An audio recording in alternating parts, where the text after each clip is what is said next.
What's going on, everybody? This is AG with the Real XP Show. Right now, we're in Houston, as you already know.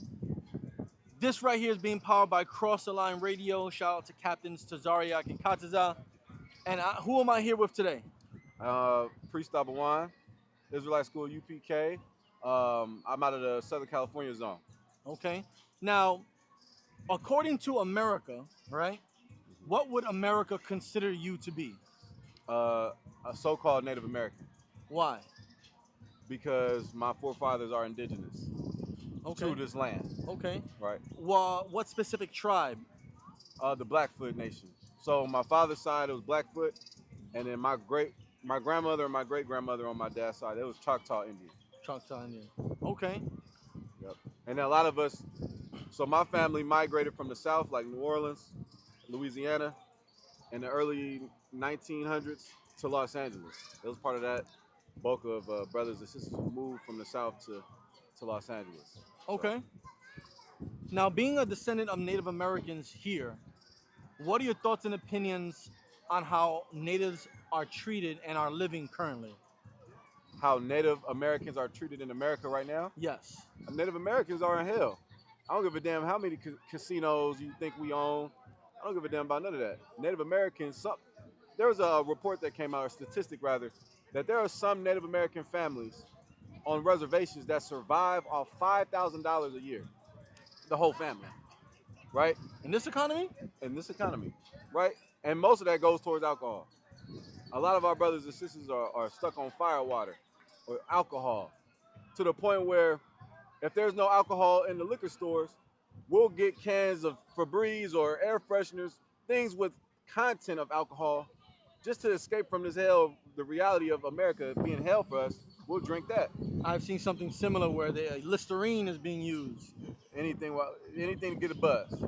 Okay. Because the Native Americans, the point I'm illustrating is that Native Americans are in hell. Because people think, oh, you on a reservation. Oh, so you got it made. You got your own land. No. Don't you know that Native Americans was forced onto unfruitful lands called now reservations? Okay. So what is a reservation and how were reservations established? Okay, so there was a man by the name of, I believe his name was Captain Richard H. Pratt, right? He was the one who led the charge of Indian boarding schools.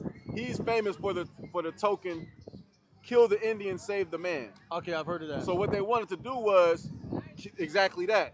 Strip the Native American of their culture and beat white culture into the Native American.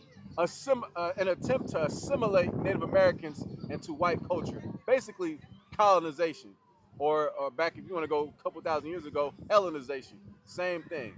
Long story short, they pushed us on reservations and they took our children off the reservation because they said the place that they pushed us on was not suitable to raise children. Mind you, they put us there.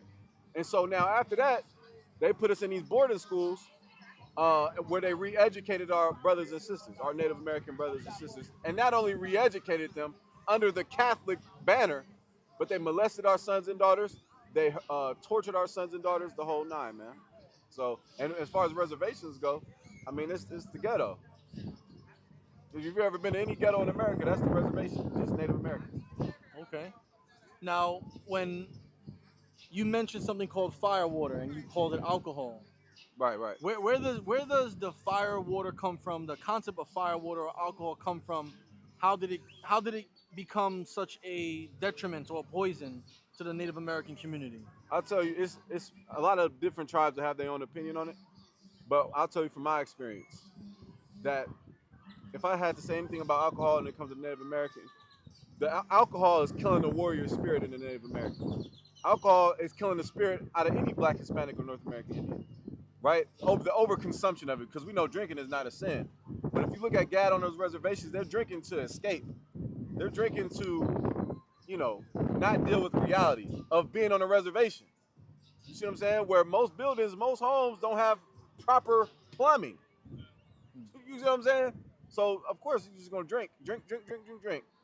And we know who's giving us the high gravities, the code 45s. We know who's putting them in there. Our oppressor. And that's one way that he's oppressing Gad is through alcohol. I don't drink. And that's one of the reasons why. And it's not a problem to drink. right? But it's a problem when it becomes one. So you saying you don't drink because of this reason?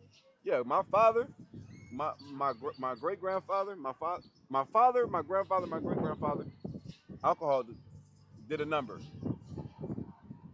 It did a number. It killed a lot of.